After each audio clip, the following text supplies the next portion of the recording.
Pemirsa, senang sekali saya bisa berjumpa kembali dengan Anda dalam DBS To The Point. Apa kabar Anda? Makin dekat dengan masa pendaftaran Pilkada Jakarta, politik makin panas, makin ramai. Narasumber saya ini atau kali ini termasuk orang atau tokoh yang tahu banyak dan bisa dikatakan sebagai orang kedua yang tahu langkah-langkah salah satu calon yang Anda semua sudah kenal, yaitu Basuki Cahayapurnama atau Ahok. Untuk itu saya hadirkan ketua tim pemenangan Ahok, yaitu Nusron Wahid. Mas Nusron, terima kasih sudah datang ke DBS To The Point. Sama-sama. Sebelum kita berbincang dengan Mas Nusron, kita ikuti paket berikut. Bukan Basuki Cahayapurnama orangnya jika tidak menjadi bintang berita atau newsmaker. Senin 22 Agustus 2016, Ahok hadir di Mahkamah Konstitusi.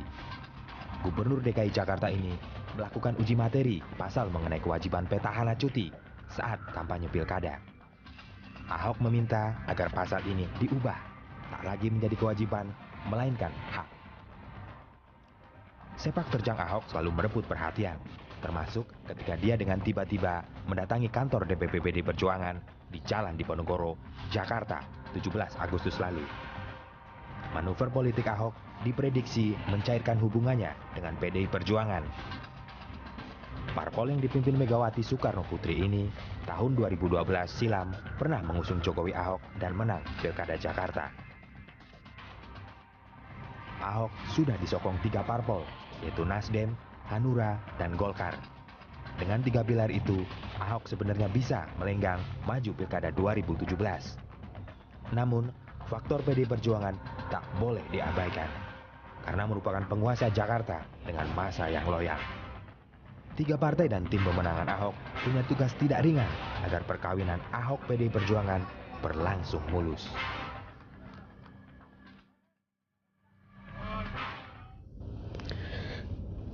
Mas Nusron, suara Anda ditunggu karena spekulasi yang sudah berulang-ulang. Akan seperti apa akhir dari hubungan Ahok dan PDIP? Apakah akan mengusung Ahok atau tidak? Kalau tanya tentang spekulasi PDIP, yang paling tahu hanya 2 orang. Hanya 2. Hanya 2 yang tahu, paling tahu. Yang paling tahu.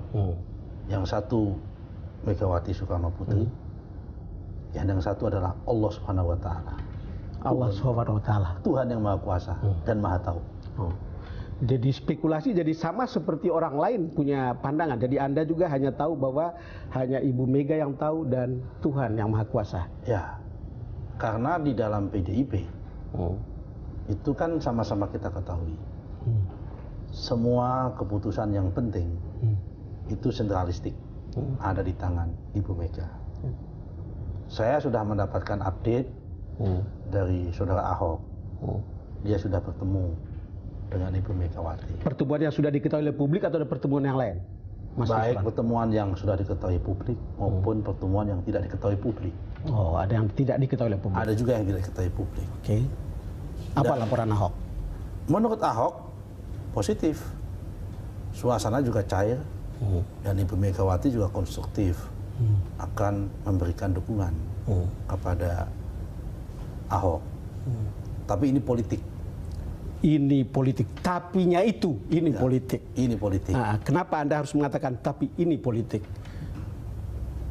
Bu Mega itu politisi atau tokoh partai yang menggunakan mata hati.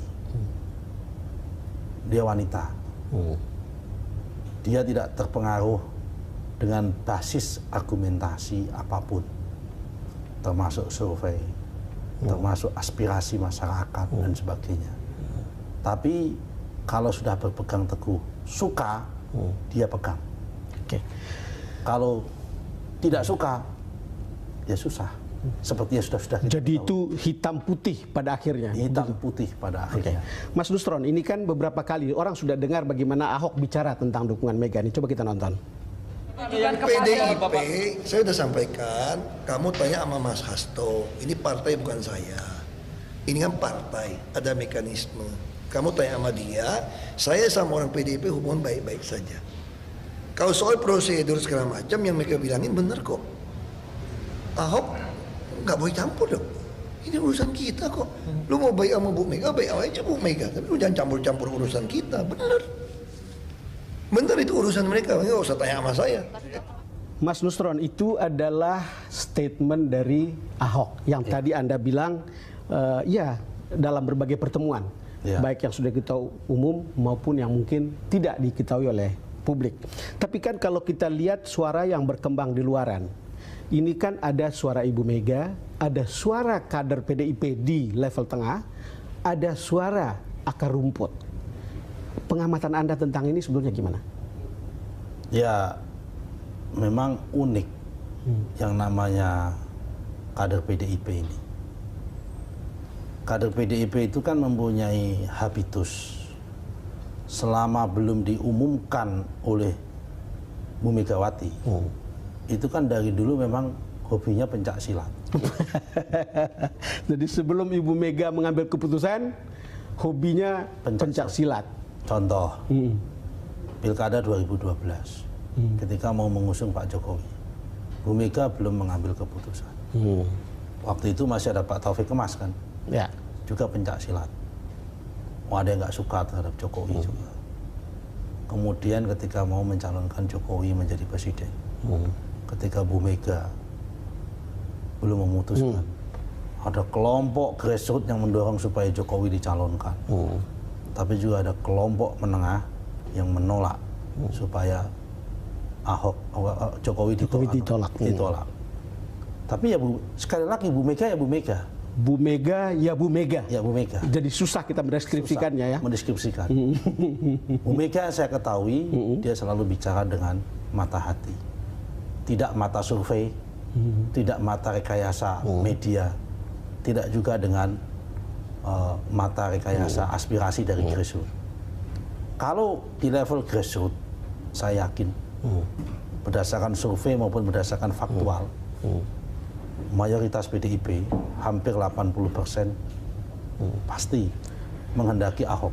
Mas Nusron, ya ini kan sudah ada gerakan-gerakan yang tampak berubah dari sebelumnya. Tadi kan Anda sudah mengatakan ada pertemuan antara Ibu Mega dan Ahok, baik yang diketahui umum maupun yang tidak diketahui. Lalu terakhir ada pertemuan di mana Ahok Jarot ke DPP PDIP di Jalan Diponegoro. Ya. Nah ini kan dua perkembangan yang signifikan yang memperlihatkan perubahan sikap Ahok yang dulu bilang saya tidak mau ikut, tidak mau dicalonkan oleh partai, dan sekarang justru datang ke sana untuk meminta dukungan partai. Ahok ini menurut saya posisinya sudah di atas angin. Pertama dia maju sebagai independen.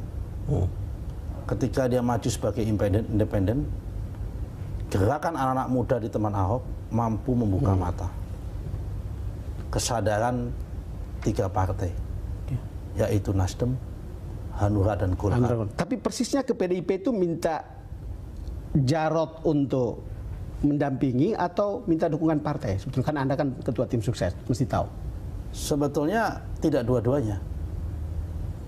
Tidak dua-duanya? Tidak dua-duanya.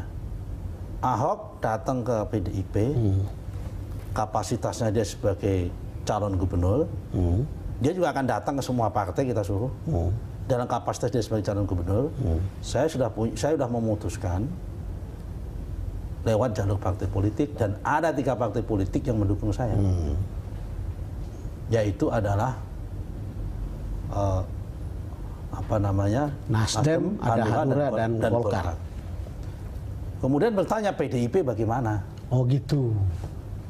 Nah, ini sesuai dengan skenario yang kita bangun. Kalau PDIP mau ikut, welcome, alhamdulillah, akan menambah energi besar bagi teman-teman di tim.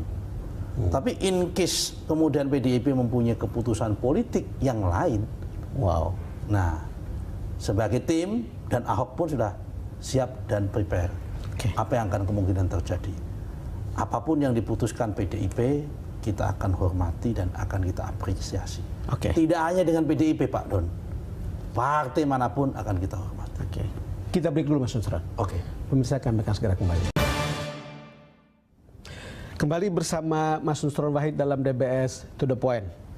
Mas Nusron, ini adalah statement dari Sekjen PDIP, Mas Hasto Kristianto dalam beberapa waktu lalu. Tentu saja dinamika tetap terjadi dan pertemuan yang dilakukan terakhir ketika Pak Ahok berkunjung ke kantor PDI Perjuangan dan menyatakan niatnya untuk bersama-sama dengan Pak Jarod Saiful Hidayat itu merupakan bagian dari momentum politik untuk proses pengerucutan terhadap bakal calon gubernur dan wakil gubernur. Namun hingga saat ini DPP Partai belum mengambil keputusan terkait dengan pasangan calon tersebut. Ada batas waktunya nggak Pak? Oh tentu ada. Kalau berdasarkan mekanisme KPU kan pendaftaran dilakukan pada tanggal 21 sampai 23 September. Sehingga dipastikan ada momentum politik sebelum tanggal-tanggal tersebut bagi partai untuk mengambil keputusan. Ada momentum-momentum politik yang akan terjadi dari tanggal sekarang sampai tanggal 23 September, Mas Nusron. Ya. Dan sebagai ketua tim sukses, apa yang Anda duga momentum-momentum itu? Kan yang ditunggu adalah dukung atau tidak kan? Ya. Usung atau tidak?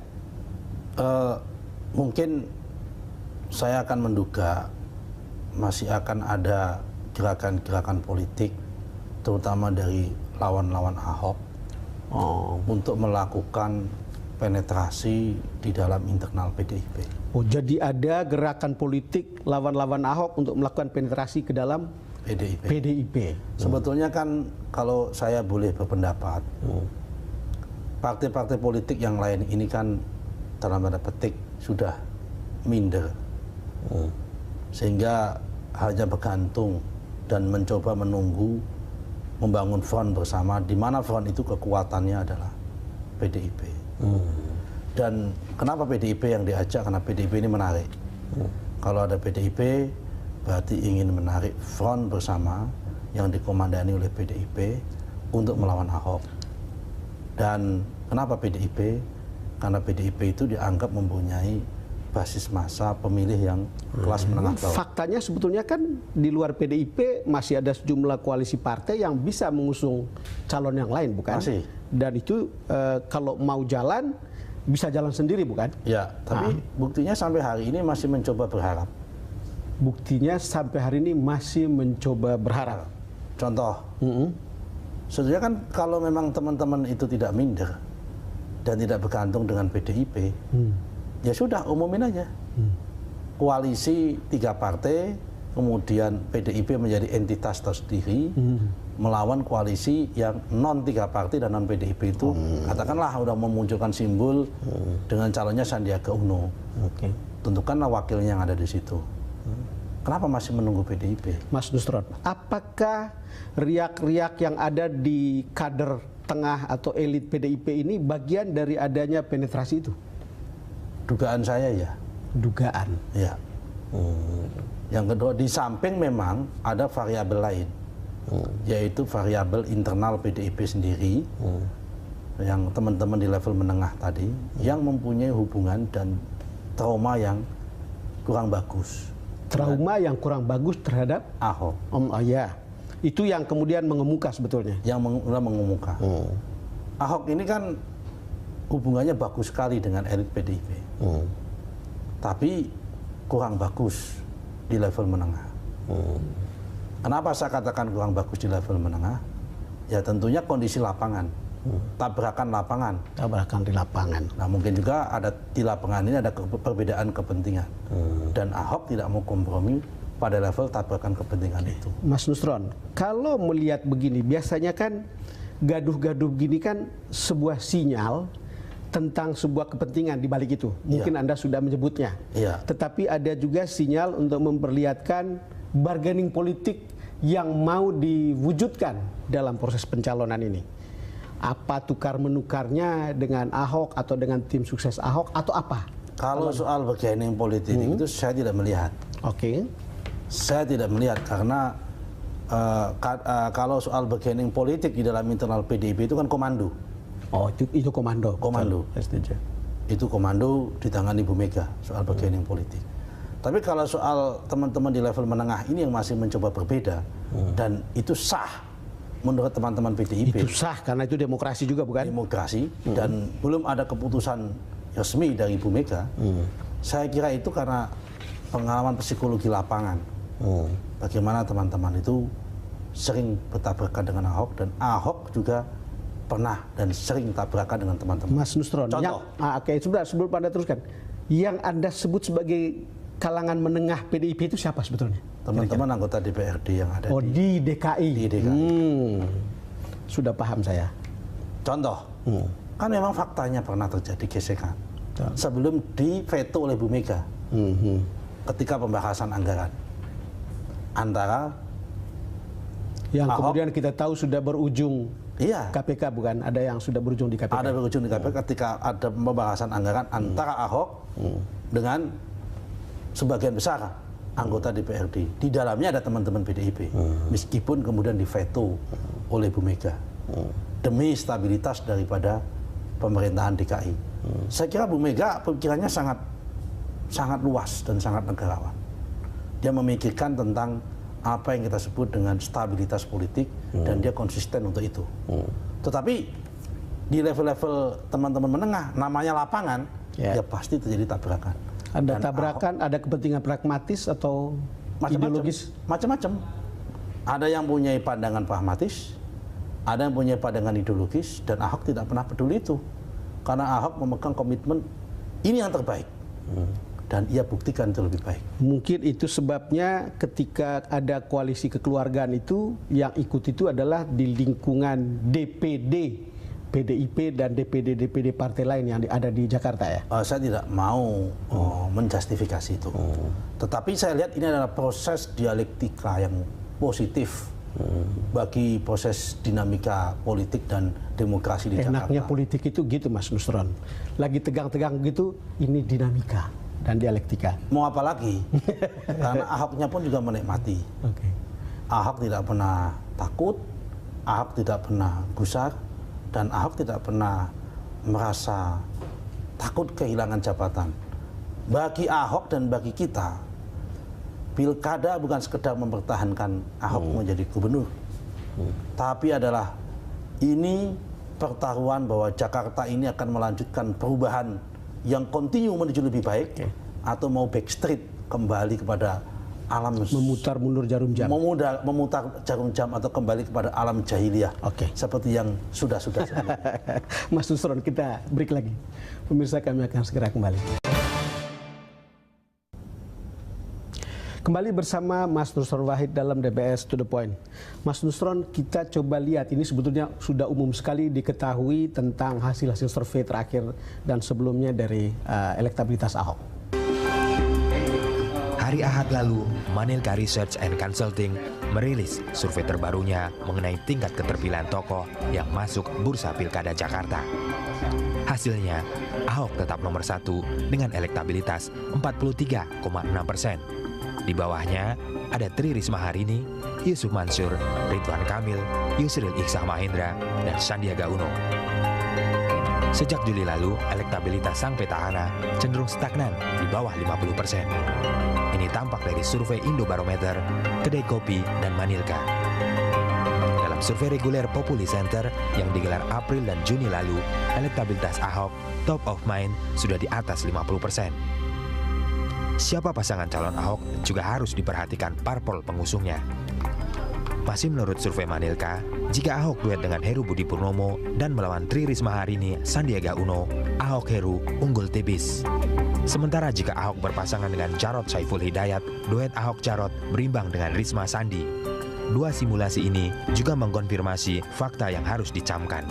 Mayoritas responden masih ragu dengan pasangan yang ditanyakan dalam survei.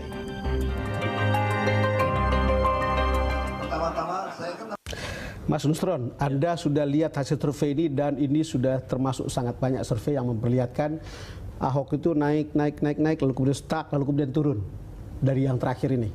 Saya minta komentar pendek saja dari Anda tentang hasil survei ini. Yang pertama, itu biasa dan dinamika dalam proses menuju politik.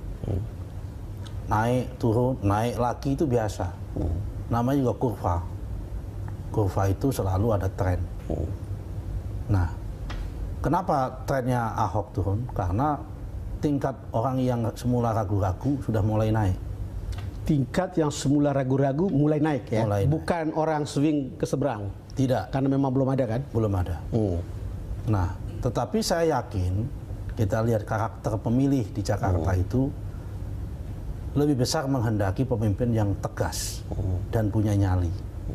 Sementara lawan politik tidak punya itu. Oke. Lawan politik ini kan hanya jualan tentang kesantunan. Gimana? Sebagai berseberangan dengan gaya Ahok yang dianggap tidak santun. Di mana itu dianggap antitesa dari Ahok. Padahal saya melihat tidak itu. Ahok orangnya sangat santun. Kalau ketemu dengan orang yang santun. Sangat santun kalau ketemu dengan orang santun. Ahok akan jauh lebih kasar kalau ketemu dengan penjahat.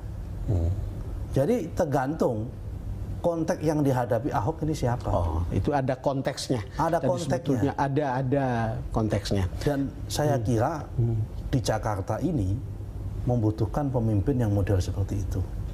Publik pada akhirnya akan memilih dalam rangka mengatasi Jakarta ini yang tegas. Anda sendiri pernah berkonfrontasi dengan Ahok bukan? Berkali-kali. Berkali-kali. Tapi ketika saya berkali-kali konfrontasi dengan Ahok, sebelum saya ini dijadikan timnya Ahok, tidak pernah menyurutkan dan mengurangi rasa respek saya kepada Ahok. Kenapa? Satu hal yang tidak dimiliki oleh kandidat yang lain selain Ahok.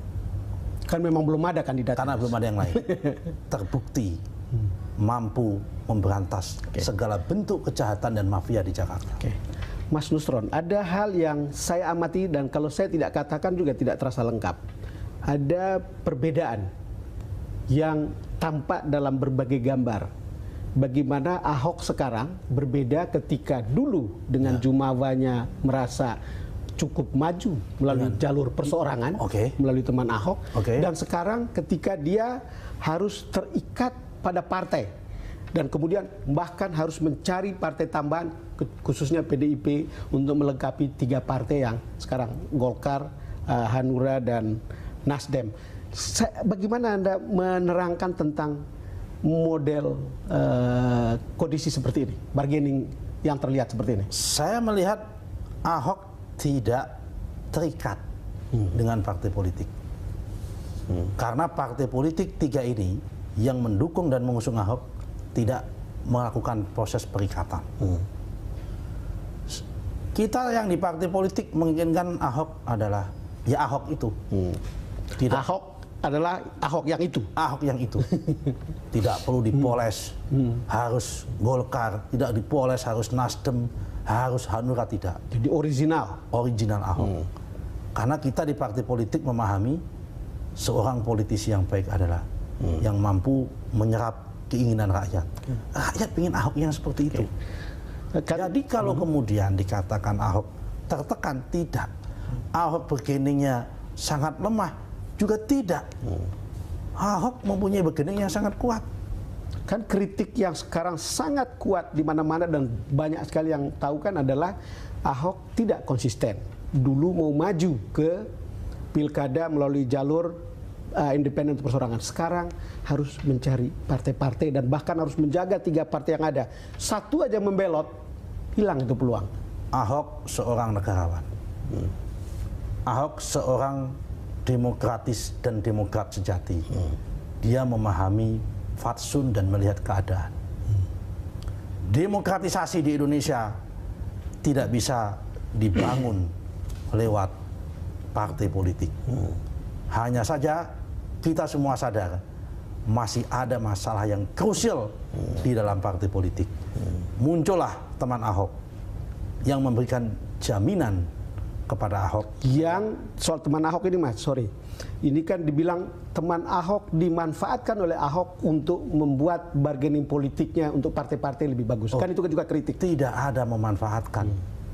Yang ada adalah bagaimana teman Ahok ini telah mampu menjadikan gerakan sosial dan mengubah cara pandang, pikir para elit partai politik, terutama 3 partai politik, untuk melihat kenyataan.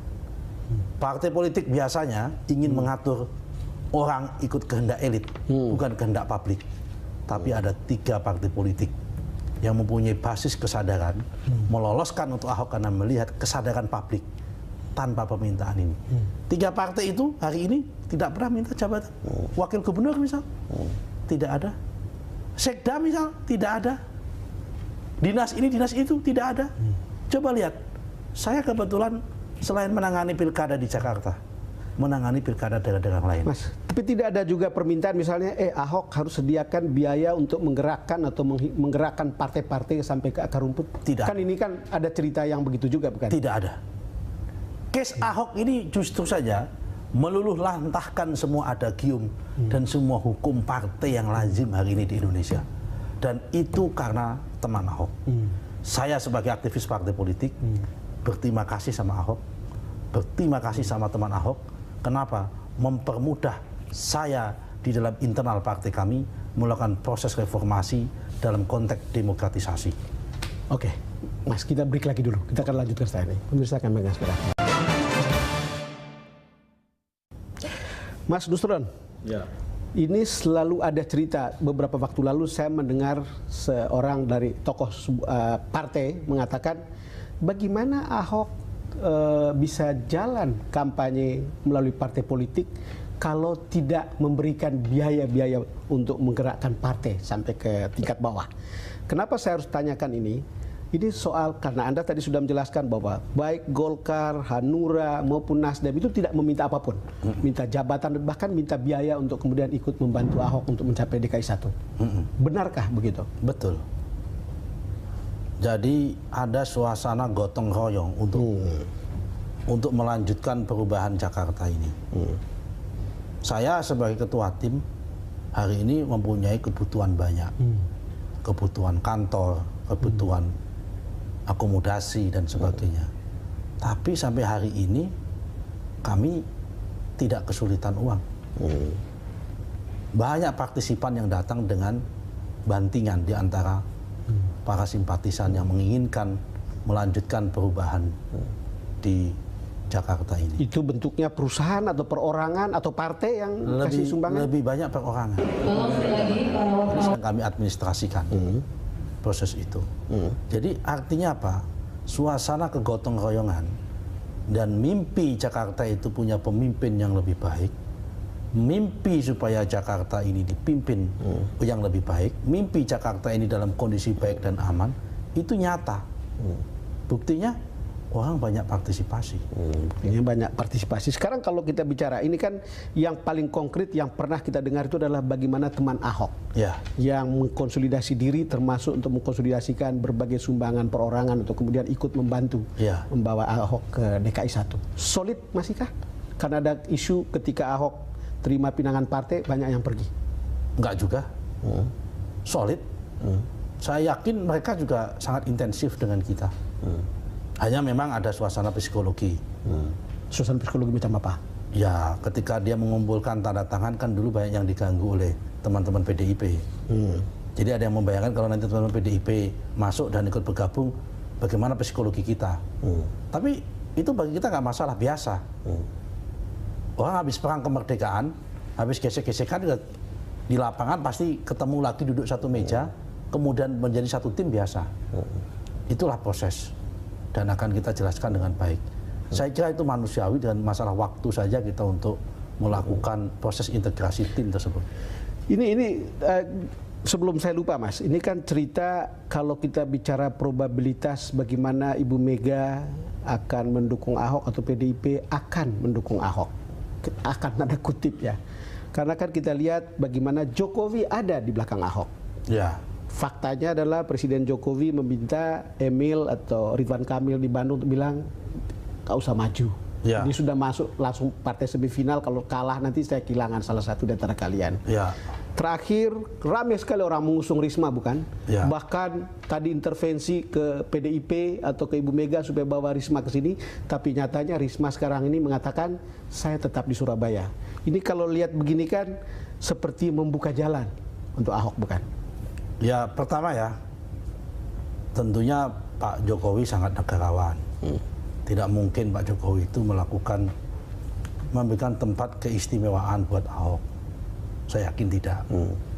Tetapi pada satu sisi semua orang di Jakarta itu dan di Indonesia saya yakin itu rasional melihat prestasi dan tantangan yang dihadapi Jakarta. Tantangan yang dihadapi Jakarta membutuhkan figur seperti Ahok, berani, tegas, punya nyali dalam menghadapi berbagai tantangan apapun. Dan satu lagi, Ahok punya prestasi dan telah prestasi ini itu. Masalahnya begini Mas Nusron, prestasi ini debatable. Lawannya mengatakan itu tidak ada apa-apa, yang Ahokers bilang itu hebat, kan kira-kira begitu ya? Ya kalau kita melihat sudut pandang rasionalitas, pasti orang mengatakan bahwa itu prestasi. Saya setuju karena tidak ada yang bisa kita tutupi. Ya. Anda boleh menyangkal dengan 1000 kata, tapi kalau ada yang melihatnya pasti juga tidak. Apa sih yang sekarang ini yang diberatkan oleh Ahok? Kan hanya 3 masalah. Apa aja? Satu, sebab fakta membuktikan sebagian pemilih di Jakarta masih menganggap Ahok ini minoritas. Cina, Kristen, betul, dianggap hambatan. Ini nggak boleh. Ini harus kita lawan karena ini NKRI. Betul. Ini mengganggu kebinekaan kita. Kemudian Ahok, ya saya terbuka saja, kan dianggap mulut kasar, kan? Mulutnya kan nggak bisa dan sebagainya. Tapi tadi sudah saya katakan, Ahok bisa lebih santun kalau dia ketemu dengan orang yang santun. Ahok akan menjadi baik kalau dia dikatakan dengan baik. Tapi Ahok akan keras, akan kasar kalau bertemu dengan orang yang jauh lebih kasar daripada dia. Banyak sih suara-suara kalau kita baca di sosial media yang mengatakan hal yang sama sebetulnya. Ya. Yang ketiga, kan Ahok dianggap tidak perlu terhadap orang kaya, orang miskin. Yang mana? Penggusuran. Ya, itu banyak kritiknya. Memang faktanya mereka menempati tanah negara yang bukan haknya. Dan kota ini akan seperti kota miskin terus, tidak butuh penataan. Dan Ahok menggusur, tidak membiarkan, mengasih solusi. Mestinya orang bisa lihat rumah susun yang sudah terlihat di mana-mana ya. Dikasih alternatif jalan dan sebagainya. Kecuali kalau itu dibiarkan. Mas Nusron, kita jeda lagi. Oke. Pemirsa, kami akan segera kembali. Kembali bersama Nusron Wahid dalam DBS To The Point. Mas Nusron, pertanyaan saya sebetulnya, Anda Muslim, lalu kemudian menjadi ketua tim pemenang Ahok. Mengapa Anda terima posisi ini sebetulnya? Karena Ahok double minoritas. Ahok double minoritas. Cina, Kristen. Cina dan Kristen itu double minoritas di Indonesia. Apa hubungannya dengan pilihan Anda tadi? Saya sedikit banyak dikenal sebagai tokoh Muslim. Betul. Bagi saya ini adalah mayoritas membantu minoritas, dan ini adalah ujian atas keutuhan dan eksistensi kebinekaan kita di Negara Kesatuan Republik Indonesia. Saya punya mimpi dan saya berobsesi memang dari dulu bahwa rakyat Indonesia kita harus edukasi terus secara demokrasi dan secara politik. Memimpin, mencari pemimpin jangan dilihat dari latar belakang suku, agama maupun rasnya, tapi karena kredibilitas, kemampuan dia dalam memimpin dan memakmurkan rakyatnya. Ini adalah ujian dan PR bagi keindonesiaan kita yang permanen. PR bagi keindonesiaan kita yang permanen. Itu sekarang ada di Jakarta sudah double minoritas. Sudah double minoritas. Suatu hari saya pun ingin memimpikan yang lain. Bagaimana misal di Papua, di NTT, di Bali, di Sulut. Kalau Ahok ini berhasil, akan membuka inspirasi bagi orang Muslim, orang Jawa bisa tampil menjadi gubernur, menjadi bupati di tanah Indonesia yang bukan mayoritas Muslim. Kenapa mimpi Anda seperti itu? Karena saya lahir di Indonesia dan ingin melihat Indonesia itu seperti kumbang-kumbang dan bineka yang sangat warna-warni, dan orang tidak lagi mempersoalkan warna-warni itu. Oke. Mas Nusron, Anda ini jadi ketua tim pemenang atau tim suksesnya Ahok ini atas perintah Jokowi atau perintah Golkar sebetulnya? Waduh, susah ini jawabnya ini. Tapi yang jelas 3 partai sama teman Ahok memberikan amanah kepada saya, tolong Bapak pimpin ini. Karena saya orang Jawa, amanah itu kalau datang nggak boleh diingkari. Kita punya prinsip, tidak boleh mencari jabatan, tidak boleh mengejar jabatan, tapi tidak boleh lari kalau mendapatkan Anda amanah. tidak dikecam karena beberapa waktu lalu kan di sosmed itu dibilang kalau orang mendukung pemimpin yang Kristen seperti Ahok itu kafir. Kan ada cerita begitu. Sudah terlalu biasa seperti itu. Itu bagian proyek edukasi saya. Soalnya Anda dari GP Ansor, pimpinan NU. Saya ingin melihat bahwa bagaimana kita melihat pemimpin itu adalah yang inklusif. Kapasitas prestasi yang kita tonjolkan. Sampai kapan Indonesia ini akan maju? Kalau kita melihat orang itu tidak prestasinya, tapi hanya karena latar belakangnya, nggak akan maju. Buktinya Sadiq Khan, seorang yang imigran di London, India, wali kota London, Muslim, bisa memimpin dan menjadi wali kota London loh. London, Muslim, jadi pemimpin di London. Yang di sana mayoritaskan Anglo-Saxon, tahu sendiri. Konservatifnya orang Kristen adalah yang ada di Inggris. Itu pun sudah menerima perubahan seorang yang punya prestasi, Sadiq Khan bisa jadi wali kota. Kenapa kita masih mempersoalkan seperti itu? Mas Nusron, dengar-dengar ini cerita, begitu Anda menjadi ketua tim sukses, lalu kemudian katanya teman-teman PDIP itu bilang kalau kita masuk, kita harus ada di tempatnya Mas Nusron. Artinya tidak jadi ketua tim pemenang. Alah, jadi ketua tim aja kok jadi rebutan. Kalau mau ambil aja. Saya nggak pernah pusing. Kerjaan kita masih banyak. Kalau mau ambil aja. Ini kan amanah. Saya melamar juga tidak, pingin juga tidak. Tapi karena amanah kita tanganin. Kalau ada yang minat silakan dengan senang hati. Senang hati. Apalagi kalau ini demi kebersamaan. Yang penting saya ingin terlibat dalam perubahan sejarah ini. Ada seorang gubernur di Jakarta dari orang yang double minoritas, Cina dan Kristen tadi, bisa menang karena prestasinya dan orang tidak lagi mempersoalkan unsur sara. Mas Nusron, pertanyaan saya yang terakhir, siapa sih lawan Ahok sebetulnya yang paling pantas di DKI? Karena ada orang bilang lawan Ahok sebetulnya tinggal dirinya sendiri. Lawan Ahok selain dirinya sendiri, yang kedua adalah bayang-bayang akan sara itu. Itu lawan yang sejati. Selainnya tidak ada. Semua manifestasi lawan itu, entah itu Risma, entah itu Sandiaga Uno, entah itu yang lain, semua itu akan jualan yang dia jual adalah antitesa terhadap Ahok. Yaitu dia Kristen, dia akan tonjolkan kemuslimannya. Dan itu tidak sehat dan tidak akan bisa memajukan bangsa dan rakyat Indonesia. Mas Nusron, terima kasih sudah datang ke DBS To The Point. Terima kasih. Sampai ketemu dan sampai jumpa. Pemirsa, demikian perbincangan saya dengan Nusron Wahid, Ketua Tim Pemenangan Ahok menuju DKI 1. Saya harap Anda bisa menikmati perbincangan ini. Sampai jumpa lagi dalam perbincangan DBS To The Point berikutnya.